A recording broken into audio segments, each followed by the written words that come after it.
You've heard of the Black Panther, you've seen Wakanda's warriors, but what if I told you there's a ghost in their legacy?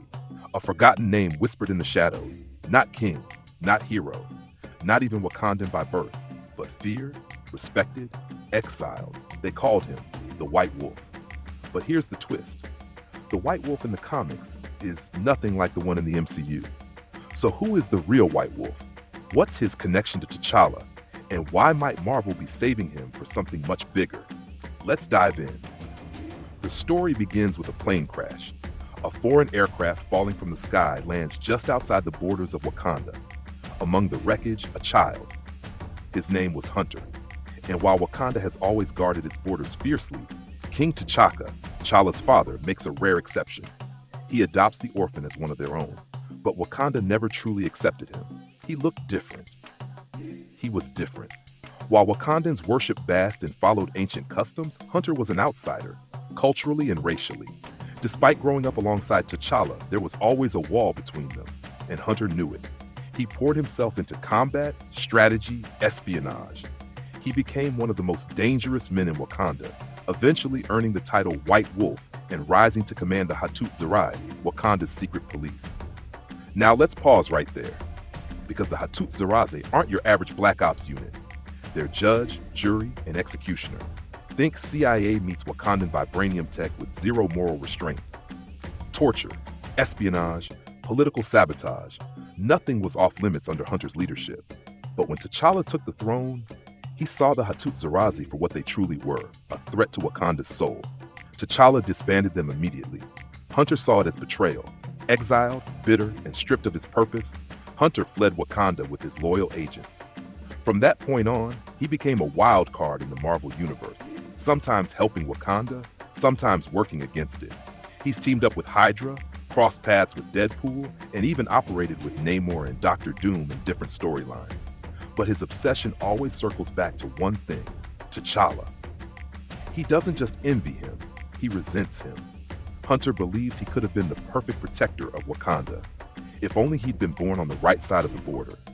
Now let's fast forward to the MCU. No Hunter, no Hattusili. So who takes on the name White Wolf? Surprisingly, James Buchanan Barnes, better known as the Winter Soldier. After the events of Captain America's Civil War, Bucky is broken, brainwashed, haunted by the things he did under Hydra's control. Steve Rogers sends him to the one place that might heal him, Wakanda. In Black Panther, he's recovering in a remote Wakandan village. The children, they start calling him White Wolf. At first glance, it feels like a fun Easter egg, maybe even a joke. But for fans of the comics, it was something more. The Winter Soldier, once a ghost in the shadows, now reborn in Wakanda. He's still an outsider. He still carries guilt and trauma. But Wakanda gives him something he's never had: peace. He's even gifted a new vibranium arm. He becomes someone new. In The Falcon and the Winter Soldier, Bucky refers to himself as the White Wolf. But it's clear he's not yet fully embraced that title. Not yet. So let's break it down. Comic Hunter is a Wakandan-raised outsider who becomes a militant protector turned rogue. He's fiercely loyal to Wakanda, but not afraid to destroy it if he believes it's lost its way.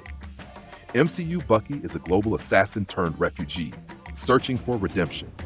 He's given a second chance in Wakanda, and the name White Wolf represents rebirth. One was adopted into Wakanda, the other was healed by Wakanda. But both are outsiders, both are warriors, and both carry deep scars, emotional and physical. The key difference? Hunter is driven by jealousy and ideology. Bucky is driven by guilt and redemption. Now here's where things get really interesting.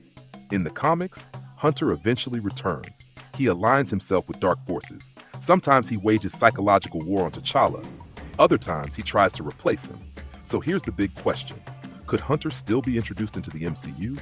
Or will Bucky fully embrace the White Wolf identity and step into that shadowy protector role? Imagine it. Bucky, leading Wakanda's covert missions, operating outside the law, wearing a new vibranium suit, part panther, part wolf. A silent warrior in the night.